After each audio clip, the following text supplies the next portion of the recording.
Great news! There's a quick way you can save money. Switch to Geico. Geico could help you get great coverage at a great price, and it only takes 15 minutes to see if you could save 15% or more on car insurance. Go to geico.com today and see how much you could save. Caught Offside with Andrew Gunling and JJ Devaney. God, that's dangerous. That is really dangerous as Chiellini came back there. Buffon could get to Ronaldo, resetting into the middle, and a save from Buffon on Vasquez. Carvajal picks it up. Look at a clip in the middle. Ronaldo!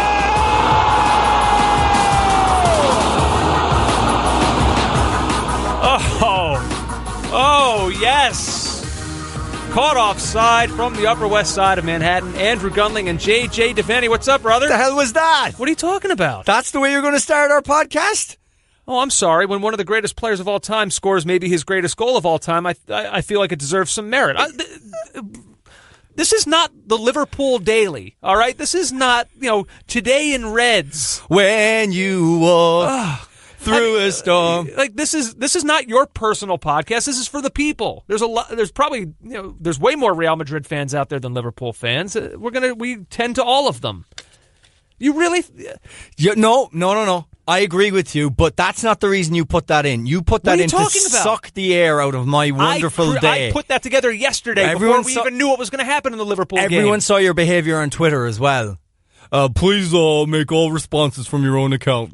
Our Caught Offside Twitter account that you tweet from so cavalierly, when you do that, it represents both of us. And for you to when somebody tweets at you and says, "How are you feeling right now?" and you say, "Elated." I wasn't elated. I was fine. As a neutral fan, I enjoyed it. It was a fun watch, but I wasn't elated. How you have a personal Twitter account where you can spew your own thoughts and feelings from. The same Twitter account that you treat with utter contempt. You never use it. And even when I ask you to do, I'm minding Jack, I really can't tweet and mind a child. I DVR games on the weekend. That's how I watch them. How about you stay out of my personal business? What a show, though, that we have coming up for you. After all that rancor. The goal that you just heard there, John Strong on FS1, we will get to that, of course. Real Madrid, a 3-0 thrashing of Juventus on Tuesday. We'll mention, of course, the Bayern-Sevilla game as well, Barcelona and Roma as well. But we begin with the reason that JJ is here wearing from head to toe. It's like you're some reserve keeper. I mean, look at you right now. God in heaven. There's a thing online on Twitter. It's a phenomenon called full kit wankers, where a person wears the full kit like that's you, like an adult that can't play anymore. I'm wearing a top. I'm not. I'm wearing jeans. You're wearing cleats. I'm not wearing cleats. Oh, man. We're going to speak with James Pearce of the Liverpool Echo, who was at Anfield tonight and can give us a flavor of just everything that went down from before the game to afterwards. Did you? I mean, let's be honest now. I feel like in to be transparent, the Twitter follow Freezing Cold Takes, where they expose like awful takes that people have had when they're horribly wrong. I'm going to come clean. This podcast for me right now, I'm here with my tail between my legs for a couple reasons. One of which we'll get to later when we talk about the CONCACAF Champions League, because I had to open my mouth about Javinko taking penalties. But the other one, I just kind of casually slipped in when you guessed that the United-Manchester City game this coming weekend was going to be a 0-0. What was my response? I said something to the effect of, City doesn't score 0 goals. Well, they did today, 3-0. To Liverpool. This was unbelievable. Second time in Pep Guardiola's tenure as Manchester City manager that they didn't even get a shot on target. Speechless. Yeah. Liverpool ripped into them from the start with an intensity and a discipline and a passion and a movement that I knew they could do, because in fairness to us, we did say Liverpool can certainly hurt this team. They're about, apart from like Bristol City, they're about the only one that's been able to this season. But we didn't think it would be so one-sided, particularly in that first half. Oh, my God. And here is what the first half sounded like. Here's Firmino, saved by Ederson. And then on the follow-up, it's Salah! First blood to Liverpool. Mo Salah with another big goal for them. And Liverpool strike first in the Champions League at Anfield. There's no foul. Here's Oxlade-Chamberlain. He can hit one! Oh, he can hit one! That is an absolute screamer from Oxlade-Chamberlain, and Liverpool double their lead after 20 minutes at Anfield. Salah thumps one at Vincent Kompany. It's a good ball into Sadio Mane. It's 3-0 Liverpool after half an hour, and Liverpool are running riot here in the Champions League. Liverpool 3, Manchester City 0, and nobody predicted this. It was 3-0 in the 31st. It was 3-0 in the 90th. We talked a little bit about this leading up to the game in the question of whether or not Liverpool are just kind of a scary matchup for Manchester City. Obviously, we know about the 5-0 that happened at the Etihad, but you were quick to point out, and correctly so, that Liverpool were a man down, and I think it was either 1-0 or 2-0 when that red card happened. So Liverpool may have still very well been in that game. And then, of course, the second game they played against each other back at Anfield was 4-3 to Liverpool. I'm going to ask James Pearce the same question, but I'll ask you first. I mean, what is it to you when you're watching Liverpool go up against Manchester City that you just feel like plays in Liverpool's favor? I honestly don't think they come up against a team that really presses them and puts them under the kind of pressure that Liverpool do, that win the second balls as consistently as they did tonight, won the tackles, Andrew, won headers. It was like in that first half, City they were playing at a different pace, as if there was a split in the space-time continuum, which meant that City were playing at a different time zone, a little bit slower than Liverpool. The tackles that went in, the interceptions, all that intensity, it just seems to me that for Manchester City, that pace that Liverpool pressed them at, they're not capable of dealing with it. See, the amazing thing to me, and the reason that I thought, quite frankly, that Manchester City would go on and win this tie was, look, you can talk about what Liverpool provide up front, and you can talk about what Manchester City provide up front. They're the two best attacking teams in the league right now. So maybe Liverpool is slightly better, maybe City's slightly better. It's kind of a wash. Defensively, they both have question marks. But the reason that I thought City would see this through, you look at the midfields, and right now, I mean, I'm looking at the lineups of the game tonight, and on paper, at least, Manchester City's is just so far and away better.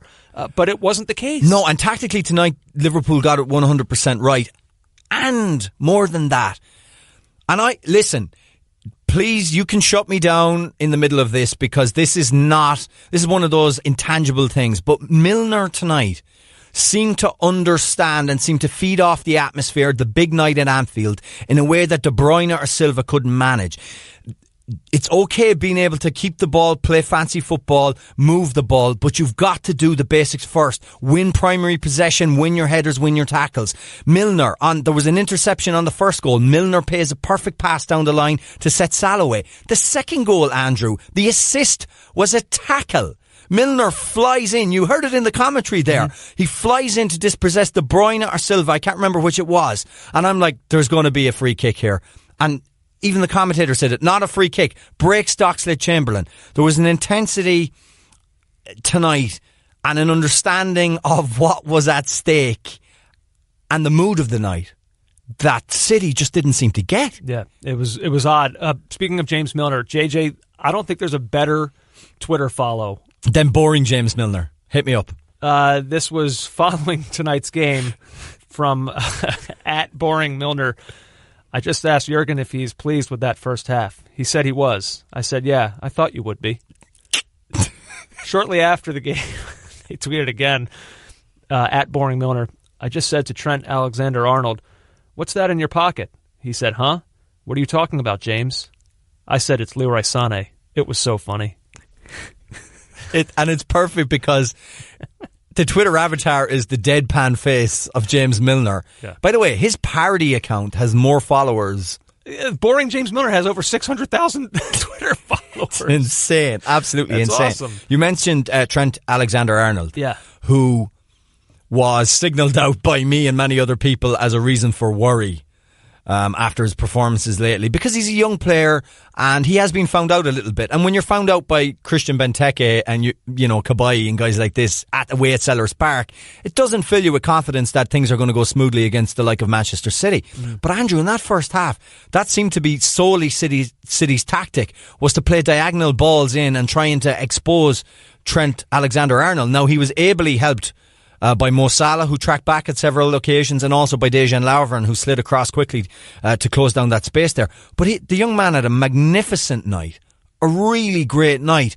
And, you know, not to quote Boring James Milner, but seriously, he needs to make sure that when he gets his car keys out tonight, he doesn't still have Leroy Sané in his pocket. Trent Alexander-Arnold, my favorite American. Go on. This was tweeted to us. by the real B. Monty, who is tweeting from another account at USMNT only.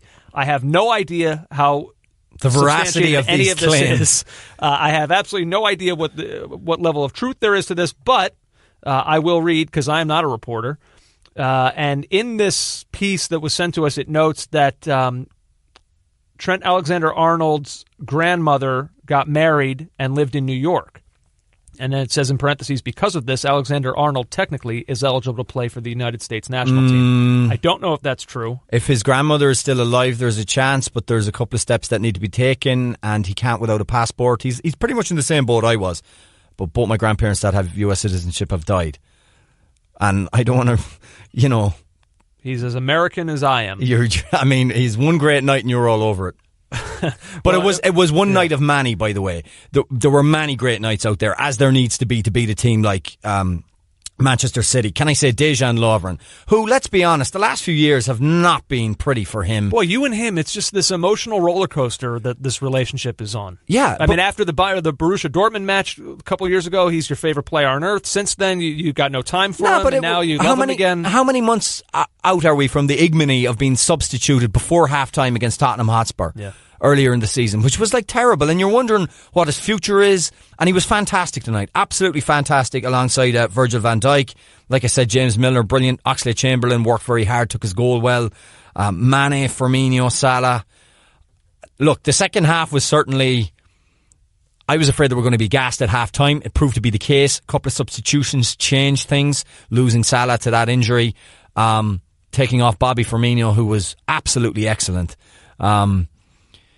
But I will be totally honest with you. Tonight was as good.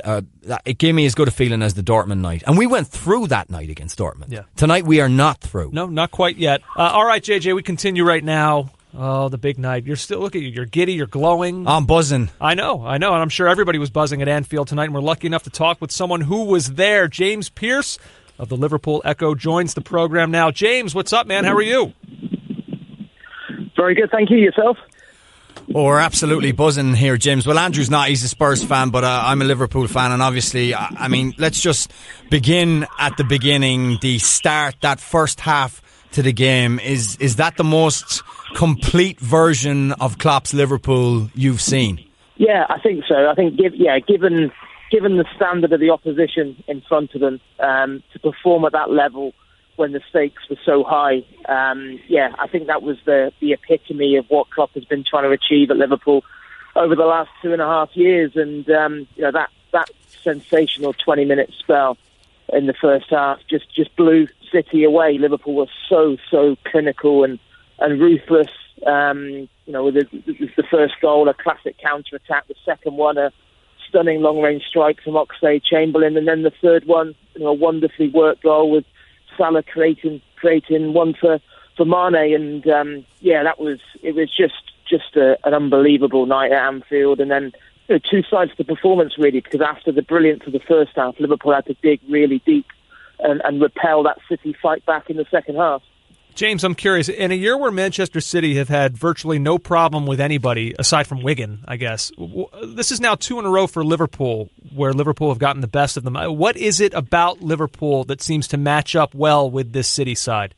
Yeah, I think there's no question they do match up well against them. I think a lot of it comes down to just how bold and brave Klopp is with the way that he sets Liverpool up. I think, when you watch a lot of teams play against Manchester City, I think they're so worried about what City's attacking players could do to them that they don't try to actually hurt them and commit players forward. And I think the big thing tonight was that Liverpool was so tactically disciplined. It wasn't just a case of throwing the kitchen sink at Man City. What they did was they were very compact.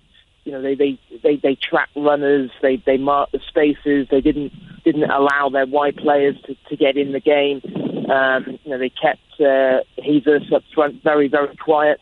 And then when the chances arose, they really did put City's back line under a lot of pressure. And it was Liverpool were much better than Man City when they won 4-3 in the Premier League back in January. Actually, that was, I think, 4-3 that day flattered City because it was 4-1, and Liverpool had chances to extend their lead that day. And in the end, it was a nervy finale. But But tonight, they really did a job on City, because not only did they outplay them, but I felt as if they outfought them as well with the number of battles they won all over the field.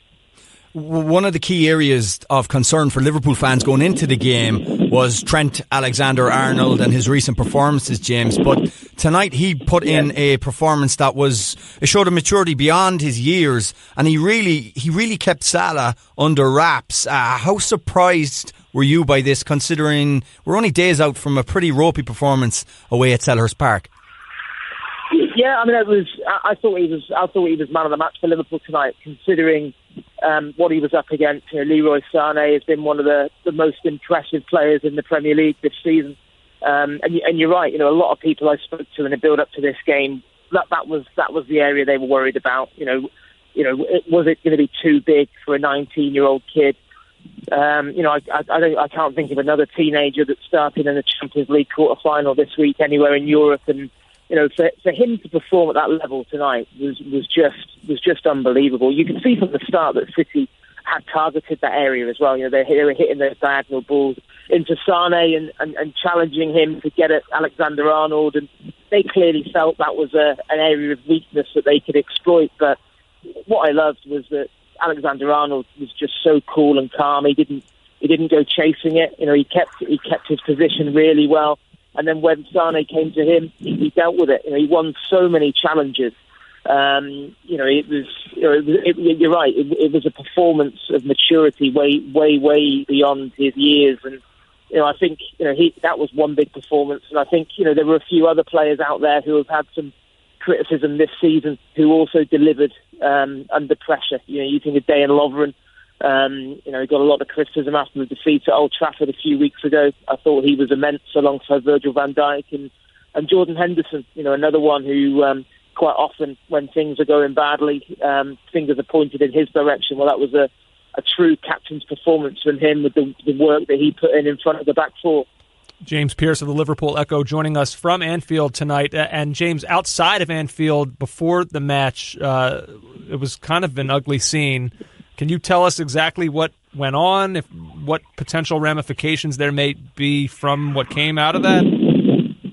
Yeah, well, I can only pass on what I saw and what I've heard since. I mean, I was out on Anfield Road about an hour and a half before kick-off, and there were thousands of Liverpool fans lining that route. On police advice, they actually changed the route that the coaches take tonight, because there was a lot of scaffolding on the roads that the coaches would usually take. So I think safety reasons, the police shifted it. But it's become a big tradition at Anfield for fans to line the route. Partly it's to give to inspire Liverpool's players, seeing the support on the way into the ground, and also to intimidate and try and strike a bit of fear into opponents. And unfortunately, some fans did cross the line tonight. I understand there was at least one window smashed on Manchester City's team coach. A few bottles were thrown as well. Liverpool were very quick to put out a statement condemning that behaviour before kick-off. What the ramifications of that will be, I think, will obviously probably become clearer tomorrow. There was also a couple of smoke bombs let off inside the stadium, which usually lead to UEFA sanctions. Whether they can punish that behaviour from outside the stadium, that's something I'll need to check on. But yeah, I'm sure we won't have heard the last of this, because Man City actually had to send for a replacement coach to get them home tonight. And that's the one thing that has left a bit of a sour taste, because it was what we saw tonight was the best of Liverpool Football Club for the most part, in terms of a wonderful performance, but also the power of the club when you've got players and supporters united as one force, because that atmosphere was up there with the best I've ever heard at Anfield. And it was just a shame that a few idiots went and crossed the line before the game with throwing missiles at City's coach. James, we don't have very much time to bask in the glory of that victory. There was the injury to Salah tonight and the suspension for Henderson. If you could just take the Salah injury, if you have any updates for us on that, what was it a groin injury, or what's his chances for Tuesday? And also, how do you think potentially the team is going to change personnel-wise in that midfield with Henderson out? Yeah, well, the good news with Salah is that Klopp, in his press conference afterwards, said that he'd spoken to Salah about it, and Salah was confident. He said he told him it was nothing, it was just a bit of discomfort, and it was purely as a precaution that they decided to take him off. Obviously, he'll be assessed over the next couple of days. I'd be amazed if Salah was risked in the Merseyside derby on Saturday. I'm sure the focus will be on hopefully trying to get him fit for that second leg at the Etihad next Tuesday evening. I suppose the other shame was obviously with Henderson picking up that needless booking late on. It means that he'll miss that second leg through suspension. But the good news for Liverpool is that Emre Can is close to fitness. Wasn't quite ready for tonight, but he'll certainly be back available for the second leg, and that's pretty much a like for like replacement in terms of his ability to play that holding midfield role.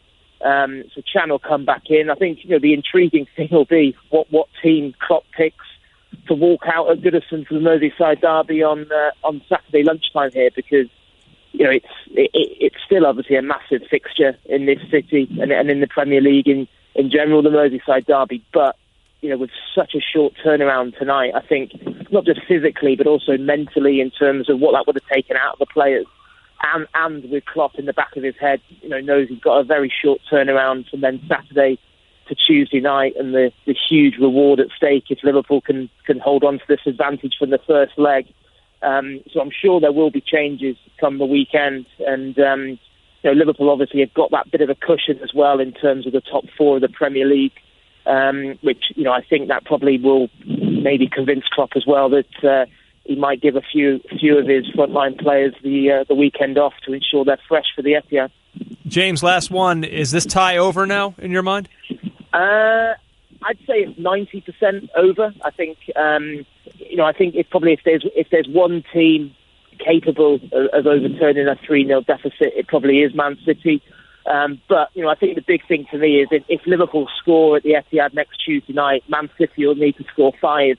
And I don't see that happening. For City not to score an away goal at Anfield is unbelievable. I think I thought Liverpool would beat City tonight. I thought it would be a 3-2 or a 2-1 or a 4-3. I didn't for 1 minute think they'd shut City out, and I think that suddenly creates a massive headache for Guardiola, because Liverpool can just go there and play on the counter attack, and as we've seen, City are at times irresistible going forward, but they always give you a chance at the other end. And I think Liverpool will score at the Etihad, and I think they may well lose on the night, but I think Liverpool will be marching on through to those semi-finals. James, good stuff, man. We appreciate you giving us some time on a busy night in Liverpool. Thanks a lot. Have a good one. And you, nice speaking to you guys. Our thanks from James. 90%, he believes. I think that number sounds about right to me. It feels a little bit high for me, but that's because I am... Well, you're a fan, and I get it. I'm erring on the side of caution. We have to go there.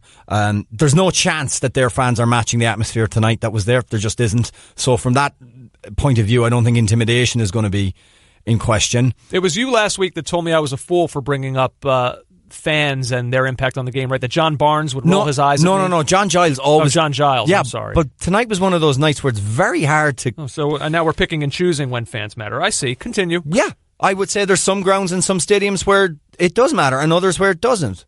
I would say. Right, but I was referring to Anfield when I talked about Raheem Sterling and whether or not he should play. And I always bang out a bit on about the big nights at Anfield, the big European nights.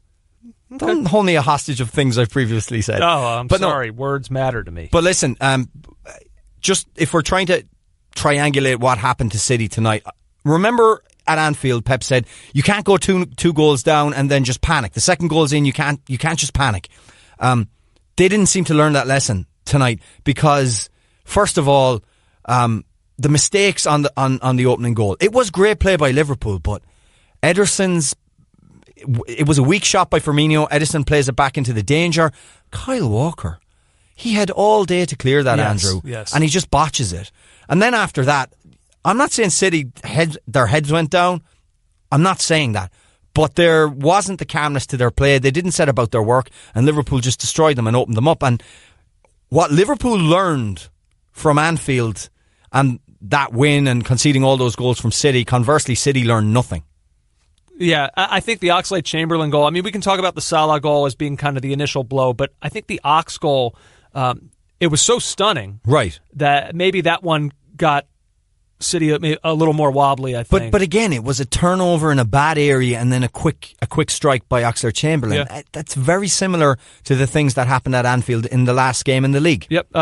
When I asked James about the bus incident, the look you gave me, like the nerve of you to bring something negative up on this glorious night, it's news. If this happened in any other game, you would say no, you would have. It is, no by the way, problem. and I don't condone any of it. It's so wrong. Well, I was going to ask in response to this, how many New York City buses did you vandalize this evening? I didn't vandalize any, and here's the point: being a partisan, passionate fan doesn't give you a right to act the fool, and there's no need for that. But we've seen it at West Ham in their last game of the Bowling Ground. What happened to the Manchester City bus?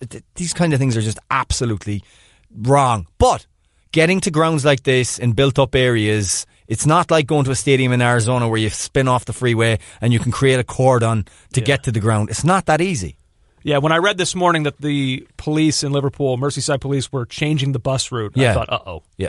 This seems like it could be an issue. Look, I don't stand by any of that. There's no need for that. No, publicly. The second these mics go off, oh boy. Don't continue. do that. We continue. I'm a law-abiding citizen. Another match was played today, and that was Barcelona 4-1 over Roma in a match dominated by own goals. 2 for Barcelona.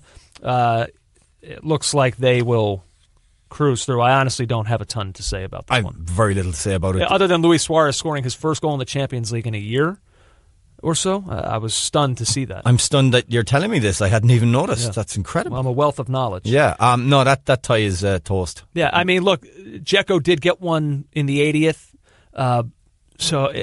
Is it possible that Roma wins 3-0? Actually, no. I'm going to say it's not. I'm going to say that it's not. It's over. I literally saw the score and when it went 2-0, and I was like, no more of this. I'm fine with that. Yep. Let's go to Tuesday's games now, and we'll start with, I guess, the one that was considered more of the main event, and it's Real Madrid 3-0 over Juventus on the road. And once again, it's Cristiano Ronaldo who's grabbing headlines because, JJ, there were so many people, and I don't think we were those people. No, we weren't. But there were a lot of people who, before Christmas or so, were saying, that's it. We've seen the best of him. And Cristiano Ronaldo, from the time the calendar changed from 17 to 18, he's out of this world. He's right back to the Ronaldo that we saw at age 26 or 27. Yeah, and look, he was one who believed in himself. He said after a game where he didn't score, he told the Real Madrid dressing room, I'm going to be in for the Pichichi. Yeah. That's what he told them. And he set about doing it. So clearly, he knew. Can I drop a few stats on you? Go ahead. That back this up. Ronaldo has played 16 games in the calendar year of 2018. He has scored at least 2 goals in half of those games. He has 25 goals this calendar year, most in Europe's top 5 leagues. He has scored in 10 consecutive Champions League games. That is a new record, breaking the 9 straight scored by this guy in 02-03. Come on, I know, I believe in you. 02-03. Yeah, come on. You're right there. Get it. Don't do that. That's, by the way, that is disturbing and weird. So that I get carried away. If it's 02-03, Ruud van Nistelrooy. Bang. Yes. I knew I believed in you. This was for a team in Juventus that we kind of note for their strong defensive play and Gigi Buffon and Chiellini and Barzagli. Yeah, but have we learned nothing from Cardiff last summer? Well, that's true. And look, I know Juventus went through, and this isn't sour grapes. Even neutrals that watch Tottenham, Juve, a lot of people shrugged their shoulders and said, I don't know that the better team won here. But sometimes that's not what it's about. We said that. Yeah. And I think Real Madrid is kind of hammering that home with this 3-0 victory that they put by them. 100%. And what? I know it wasn't the reason the great goal we're about to speak of went in. Yeah. But what on earth were Chiellini and Buffon, 2 guys who have a telepathic relationship, were doing on the initial lead up to that goal, the through ball? Yeah, I guess maybe you would know better than me. To me, I watched that and thought, what is Chiellini doing? For me, it wasn't quite as much Buffon. Yeah, well, did he not hear Buffon shout? I don't know. Because he was right on top of him. That's a good point. In fairness to Buffon, by the way, he got back and then made an awesome save. Who was it, on Benzema, that put that shot on? Buffon, who was way out of position, dives back, makes the save. I think it was it not even Ronaldo that took that shot? No, it doesn't even matter. Now I'm not sure, but he kind of parries it right to Danny Carvajal, who plays on that ball, which I don't even know was meant for Ronaldo. No, I don't think so. I think that's Ronaldo making the best of a bad lot. It's kind of some of what we were saying about Zlatan the other day, and it just, to me, takes a certain confidence for a player to even try that. I mean, there are some guys who I think just let that ball sail over them and get to, who was it, Lucas Vazquez that was behind Ronaldo. You know, just like Zlatan. Some guys I think just let that ball come down and let's build up attacking play through this. But there are some guys who have the confidence to say, I can score on this. I think it was Bleacher Report measured his foot on striking the ball at 9 feet in the air. It was unbelievable. No, that's not a joke. His striking foot. Amazing. It's just incredible. And look, there's a certain amount of hit and hope with a bicycle kick, but he just caught it so perfectly and it flew exactly where it couldn't be saved. I know. It was wondrous. It looked like a poor man's Rooney. Rooney's had a ton of shin on it. This was pure boot, baby. Pure boot. Just seeing if you. By the way, we'll come back to. I don't think it's the best bicycle kick I've ever seen, but we'll get to that in the mailbag. Oh my gosh. Yeah. Well, I guess the question then becomes: is it the best goal you've seen him score? Now, I'm going to say yes for me. The only other one that I would consider, and people are probably going to kill me on Twitter that I'm forgetting some, but he had a goal, I believe it was against Portsmouth. The free kick? Manchester.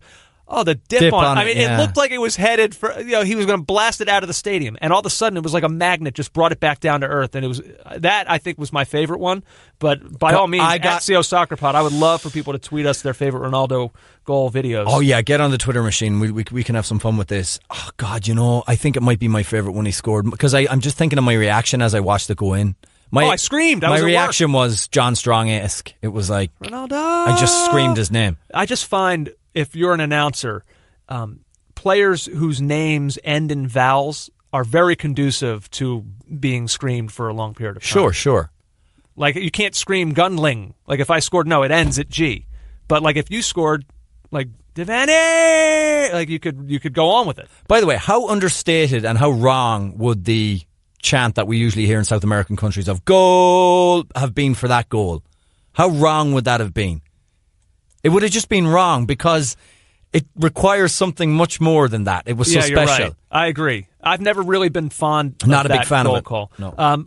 Before we move off of this Ronaldo goal and look at the bigger picture, I do want to say one of my favorite, I don't know if you call it a tradition, the Juventus fans standing and applauding after that. Oh. It adds something to the moment. It gives it a gravity. Yeah. Like as if we are putting beside our hurt in our building.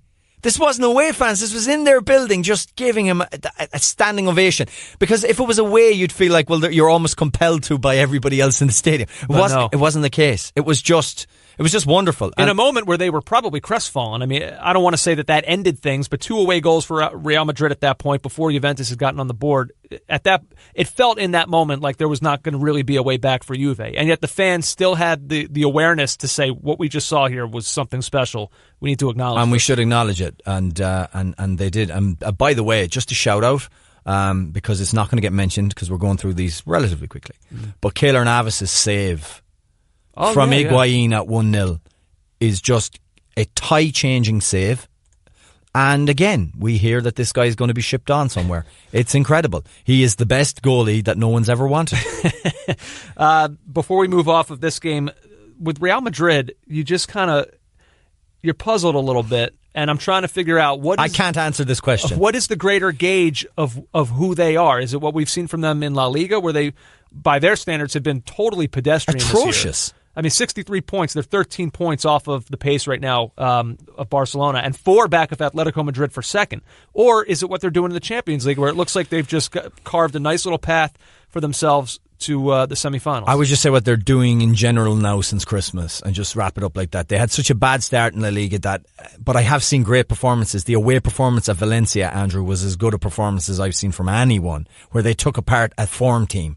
So I think it's the bad start to the season rather than Champions League versus anything else. Because don't forget, Tottenham turned them over 4-2 You're right. over 2 legs. You're right. And it feels like a cop-out answer, but I'm sorry. I agree with you. It has been a tale of 2 seasons for them. Yeah. Because, yes, you bring up a good point. Even in the first portion of the Champions League campaign, they were meh. They were fairly average. Yeah. I mean, they didn't win the group, so... As goes Ronaldo's form, so does Real right now. So there we are. Yeah, although he's not... I wouldn't say that he's doing this by himself. He's certainly been their best player. He really isn't doing it by himself. And then what about Juve? I mean, is this kind of... Well, we said on the pod that they couldn't afford to be anything like they were against Spurs because Real Madrid will be much more ruthless, and that's been the case. Dybala being sent off as well. I wanted to ask you about that. Just compounded everything, just silly. And when you look at what players in a similar position to Dybala do for the opposition, if you look at Modric and that, Dybala seems way off that right now. And I don't want to be disrespectful. He's young. He's a tremendous player, and this was a bad night for him. I'm not ready to make this an indictment of the player that he is. I thought he was poor. I thought there was... I didn't... That Juventus team just doesn't do it for me in the way it did last season. I had much higher hopes, and I think Cardiff is... Last season, the way they were picked apart in Cardiff has made me question what I see week to week in Serie A and what I see at the real business end of the Champions League with this team. I'm sorry. The third goal also for Real Madrid, it felt maybe a little bit more important just with the knowledge of Sergio Ramos. You knew he was going to be suspended after picking up a yellow card for the second leg. So that third goal has even greater insurance. I think so. It's 3 away goals. And going back to the Bernabeu, right? I can't see it personally. I don't. They can make an early goal for Juve makes the tie interesting, sure, but I don't see it. Yeah, I'd be stunned. I mean, in a weird season for Real Madrid, you have to look at the way they're playing right now and say they've got as good a chance at winning this as absolutely anybody who's remaining in the competition, including Bayern Munich, who go to Sevilla. What an atmosphere that was! Fantastic, and win 2-1. An own goal, Jesus Navas. You felt for him in that moment. This Bayern team is weird to me. I still don't know exactly how good they are. Yeah. The Bundesliga feels like it's a little bit down this year. Borussia Dortmund, who we talked about last week as Germany's perpetual number 2, have been somewhat down this year. So I don't know that I can sit here and say just how great their competition has been domestically. Yeah. And then in terms of what they've had to deal with in the Champions League, the draw has been somewhat favorable to them. In the round of 16... And they were bad yesterday, let's be honest. And they just scraped through with, 2 away goals is obviously a great result. You know me, Andrew, I adore to read. Oh, God. And John Brewin does a good piece about Bayern Munich and moving through the gears and how hard it is to play in a pedestrian league and then suddenly have to shift up the gears and play at a higher level. And I'm wondering as well, is that a little bit of what caught Man City tonight? Not to cross the streams too much, but that City and Bayern, I mean, I can count on one hand the amount of tough games City had. Ditto, Bayern Munich, so...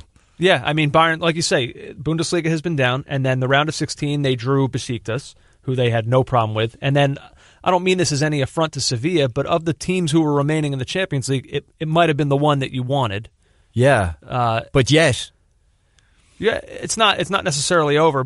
And look, to what you're talking about, Bayern's players, if you saw at the end of this game, they were all kind of gathered at the center circle and still arguing with one another about moments from the game where it felt like a pass had gone awry here. I mean, and but that's the point. Thomas Muller talked about it afterwards. That he said, we were not happy with that performance tonight.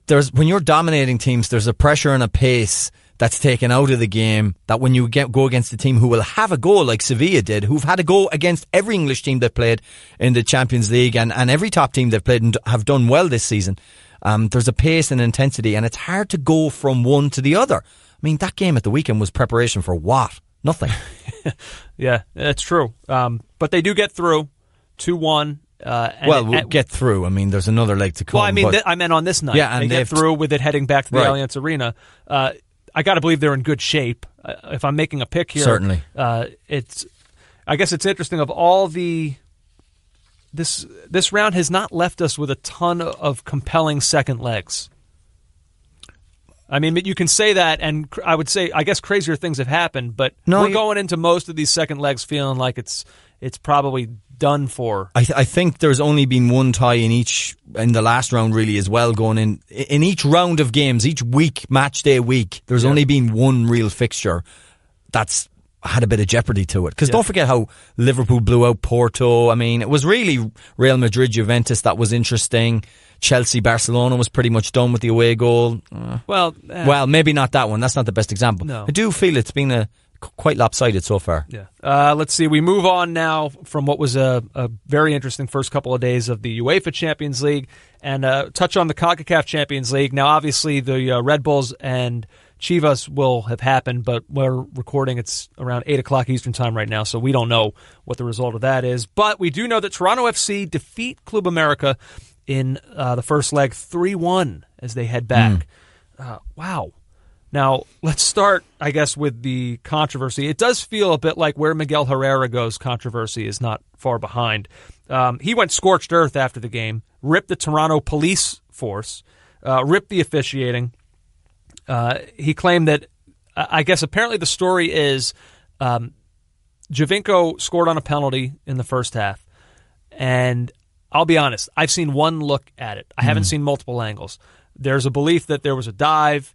Did you see a better angle than what I saw? TSN seemed to have better angles than Telemundo did last night, or Univision, or wherever I was watching it. I don't think it was a penalty, but I can see why it was given. Do you know what I mean? I don't want to, it's not the most outrageous call in the history of calls. Well, Miguel Herrera was irate about it, as were members of that staff, and apparently someone said something. They're going back in the same tunnel, which, by the way, this is going into the locker room at halftime, which is just a recipe, especially in a real high-stakes game like this. And it's the second time it's happened before. Had tunnel incidents in Toronto. It happened with the Red Bulls. And so once again, an assistant coach, I believe it was, for America, said something to Giovinco. Giovinco apparently did not react. They kept saying something, and then Jonathan Osorio stepped in between. The assistant coach for America, again, the story that I read, elbowed Osorio. And then all hell broke loose. Yeah. Toronto police came in, and Miguel Herrera is claiming that Toronto police assaulted some of his players and staff. We can't comment on any of that. We don't know what went on. But this does seem like sour grapes, because you're saying he ripped everybody, including Toronto police. Well, he should rip his players too. They were poor. Yeah. Miguel Herrera, he claimed that there would be an investigation. A CONCACAF spokesperson told ESPN that the entire incident is under investigation, but, quote, in terms of the interaction with Club America player with the police officer, from the video that we have now, we're not a judge, so we're not in position to adjudicate what means what. It looks like the police officer is doing his job in terms of trying to separate the players. We don't see anything that's crazy. It continues here. Toronto Police Service spokesperson told ESPN there is no investigation pending because no formal complaint has been filed by Club America or any of the club's personnel. Last bit here, quote, there's no complaint that any kind of assault occurred, said a spokesperson for the Toronto Police Service. There were no arrests and no one has been detained by police. We have nothing further than that. So it seems like maybe Miguel Herrera is making a mountain out of a molehill. Storm in a teacup, whatever you want to call it. But look, Andrew, on the night, I know that it was like 3 degrees, it was filthy weather. Yeah. A lot of people stayed home, which kind of surprised me a little bit, but they weren't good. Club America were not good. Now, they have an away goal, and are you telling me that a 2-0 for them at the Aztec is completely beyond the realms? It's not. But I don't see Toronto not scoring again. They're just capable of doing it. And the indiscipline of some of the Club America players, positionally, play-wise, and also just the amount of times I saw dissent. Like, they just can't take a decision going against them. It's incredible. Yeah. Look, I've said this before. This Toronto side is different. I mean, this is not, Montreal when they advanced all the way to the CONCACAF Champions League final. This Toronto side is a phenomenal team. I don't know. I don't want to make any crazy prediction here, but 3-1 heading back to Mexico. If I were Toronto, I'd feel pretty good about this. Giovinco scoring the penalty. Josie scored a really nice goal. Just such a Josie Altidore kind of goal. Holds up play, kind of rolls one past the keeper. Someone tweeted he always scores in a big spot. Always.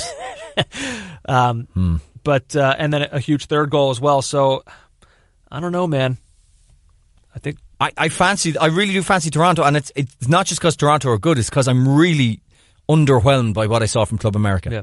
A couple other things that we do want to mention. Bruce Arena has a book coming out. How about that? I'm excited to read that one. Are you?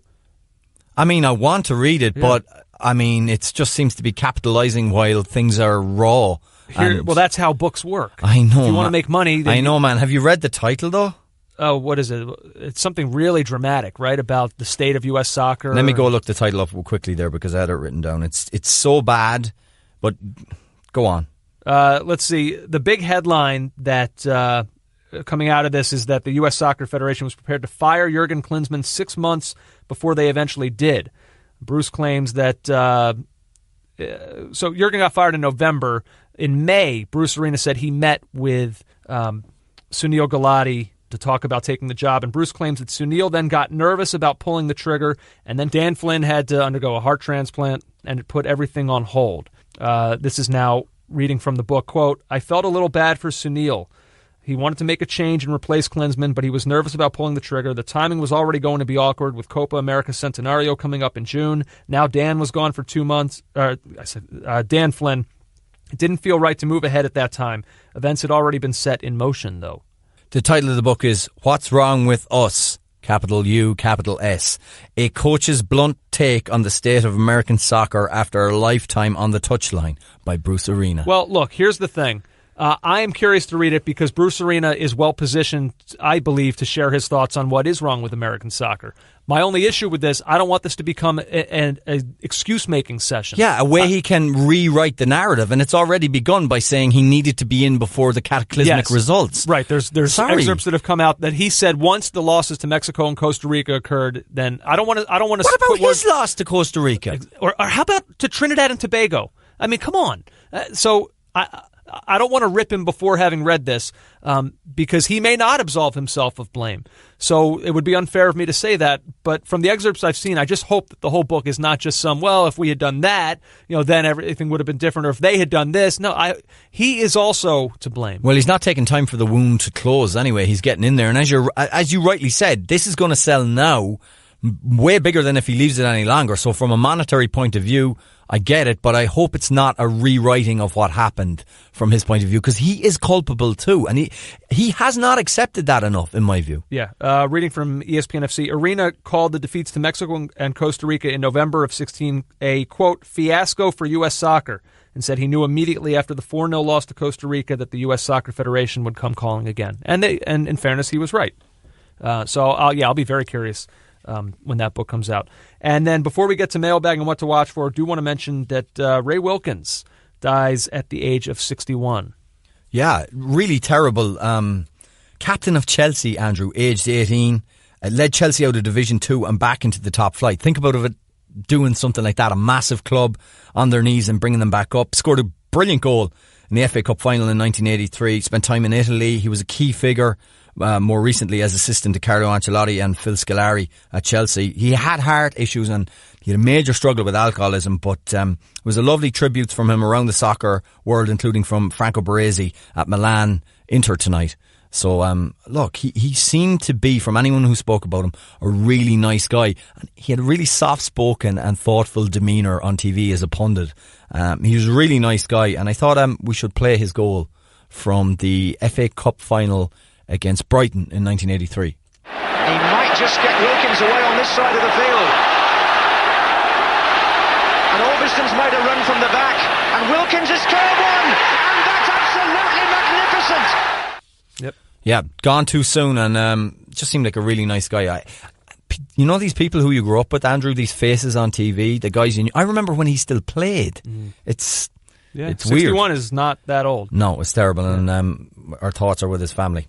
Mailbag. Yeah, quick mailbag here. At the Chunks 11, Zlatan's volley or Ronaldo's bicycle kick?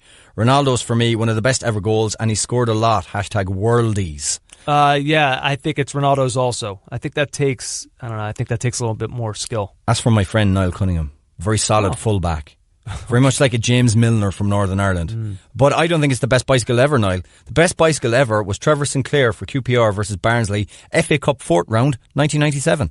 Spencer's cross comes in. And the shot! Oh! Magnificent! That was JJ on piano also. I want everyone to look that one up. Dylan Hanna. My name is Dylan Hanna, and I'm a huge fan of the pod. I'm a college student in Arizona and feel like I'm the only European soccer fan that I know. Listening to your episodes every week reminds me that I'm not the only true fanatic out there. There's 3 of us. I have a big question. Who are your guys' favourites to win the World Cup this summer? I feel everyone's talking about Germany, Brazil and Spain, but for me, France is my pick. Well, I think it's actually been most people saying Germany, Brazil and France. With Spain, I thought kind of as an underdog. Now, maybe the narrative on that changed after what Spain just did to Argentina. I don't. Am I weak to say I'm not ready? I'm ready. I'm happy to say Spain. I've been on the Spain train for a while now. I think I'm with Brazil at the moment, but I got to do some research. He does make a good point about that France squad. But again, I think it's the manager, Didier Deschamps' job to get the team right, and he hasn't done that yet for me. So what's his best 11? Bassam Salah. No relation to Mo, he tells us. Love the show, diehard listener. This just came to me. Guardiola takes over a Barca A team in 2008 and a Barca stacked Spain win the 2010 World Cup. Then he takes over Bayern in 2013 and a Bayern stacked Germany team win the 2014 World Cup.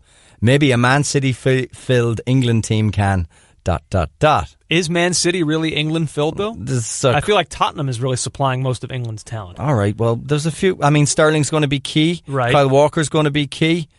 I mean, their best players are David Silva, Kevin De Bruyne, Leroy Sané, Sergio Aguero, Gabriel Jesus. It's not exactly loaded. Like Bayern, like if you look at Bayern and you look at Germany, it's like, oh, well, that's the team. Yeah. I don't mean to throw cold water on it, but, John Stones. Stonesy. Look at the team. Yeah, I suppose so. Well, Kyle Walker and Sterling, anyway. So there we go. You guys are the best. Bassam Salah. No relation to Mo unless I'm trying to impress someone. That's what he said. So there we go. That's a shortened mailbag. Oh, whoa. Because we're running long here. And I will read everybody else's next week. A really quick what to watch for Europa League first legs, quarterfinals, Thursday. They're all at 3:05. Arsenal and CSK in Moscow. Don't you love... Well, not love, that's the wrong word, but there's all this tension right now between England and Russia. Bang, let's go for a test run right now. 2 legs, first one at the Emirates. Yeah, poisonings. I'm saying there's a lot of tension. A huge and people amount. have been talking about, is that going to carry over into the World Cup? This is kind of a mini test run. Arsenal going to be going back to Moscow for the second leg. Oof. Political implications everywhere, JJ. Atletico Madrid and Sporting, Lazio and Salzburg, and then Leipzig and Marseille. This is a big round for Red Bull. Red Bull Salzburg, Red Bull Leipzig, they would love to get a final. Oh, I'm telling you, that energy drink brand, its whole future is on the footballs. When you look at this, your favorite right now in the Europa League of the remaining clubs has to be Atletico Madrid, right? Yeah, sure. But you could easily see Arsenal getting to that final and facing them. I don't know how the draw is going to shake out, but you could see it. My gut told me they were going to beat Arsenal. Are going to beat AC Milan, and they did. Yeah. It's open season for them now. Unbelievable if this season does end.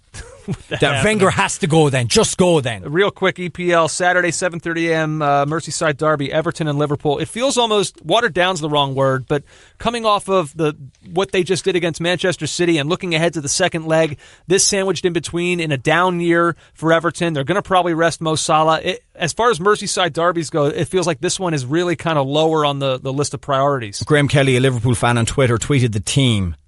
Me in goal. Dave the postman, Jim the blue, my son, Sheila the butty van, Liam the barber, Solanke and Ings. Yeah, there you go. I mean, that's not what Merseyside derby is supposed to be about, but I'm sorry. That might be what you get. Saturday, 10 a.m., this has big implications at the bottom of the table, potentially Bournemouth and Crystal Palace.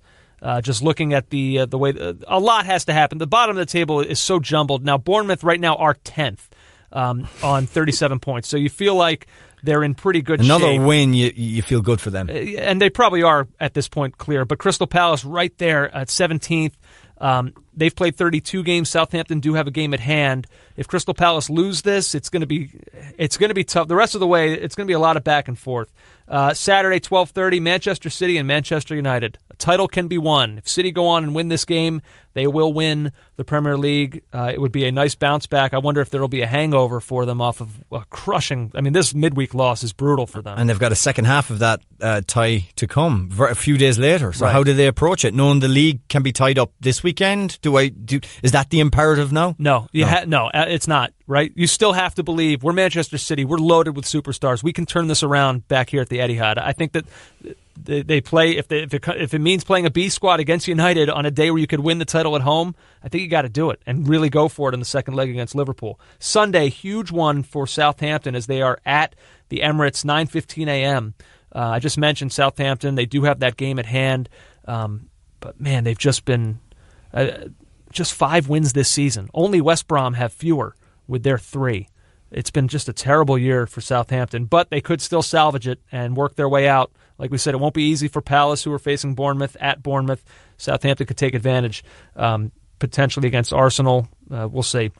And then Sunday, 11:30 a.m., Chelsea, coming off the tough loss at the Bridge last week. It's right back at it at the Bridge against another London opponent in West Ham, who are coming off a hugely needed victory, that 3-0 that they picked up last weekend against Southampton.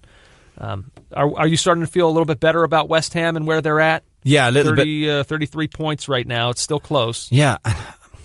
I want to feel good about it, but Southampton were just so bad that anybody should have beaten them. But if it gives them the bounce they need, then yeah. They were so much better at the weekend than they have been, but at the same time, most teams are better than Southampton right now. Yeah, absolutely. And last but not least, 3 MLS games to mention. Saturday, 5 o'clock, Atlanta United FC hosting LAFC. Very curious to see how the expansion side bounces back after a gutting defeat against the Galaxy last weekend at the StubHub Center. Saturday, 8:30, Chicago Fire and Columbus Crew. Columbus have been kind of one of the bright stories of the young season thus far. 1 loss, but 3 wins and a draw, right behind NYCFC. And Zardes and Higuain linking up nicely. Yep. So I'll be curious for that one. And then Sunday, your weekend ends 9 o'clock with the Galaxy and Sporting Kansas City. And I'll be curious about this one because, of course, Zlatan and Sporting Kansas City, who was a fortress defensively last season, have been the opposite this year. So it feels like the way both of these teams have been playing, goals will be scored. So it could be a fun watch. Zlatan could be top scorer in the league by the end of the weekend. Yeah. Well, this was, man, I'm wiped. Jam-packed. How are you? You look emotionally spent. I know you're out of shape, so this has really been a difficult day for you. Oh, you. Yeah, I'm a little bit out of shape, but guess what? The season's kicking back off very soon, so we'll be fine. Don't worry about me. I'm buzzing now. I'm going to go for a pint and just bathe in the glory of that. Where are you going? Can I come? No, you cannot. It's a Liverpool bar, the Monroe in Brooklyn. You're not welcome. They wouldn't let me in, huh? No, they wouldn't. After your behaviour today, no chance. I've been nothing but kind to you. The way you started this show. Playing Ronaldo's goal at the start of the show was very appropriate, and I won't let you tell me anything otherwise. Well, hey, I hope you have a great weekend. I hope you have fun getting your pint with all your little Liverpool friends there. I hope Texas Reds is there and you all just are high-fiving each other all night long. Hey, to you I say... Take it later, fun boy. I'll see you. It's a bitter man. You've been listening to the Caught Offside Soccer Podcast.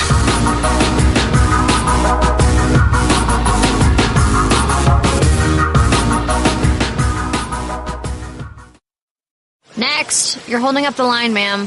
What did you say? You're next in line for the water slide, ma'am. Feet forward and enjoy the ride. Okay, dearie. This does look fun. Whee! You melted me. I've melted. The Wicked Witch of the West on a water slide? Surprising. What's not surprising? How much you could save by switching to Geico. See what you've done. Oh! Geico. 15 minutes could save you 15% or more.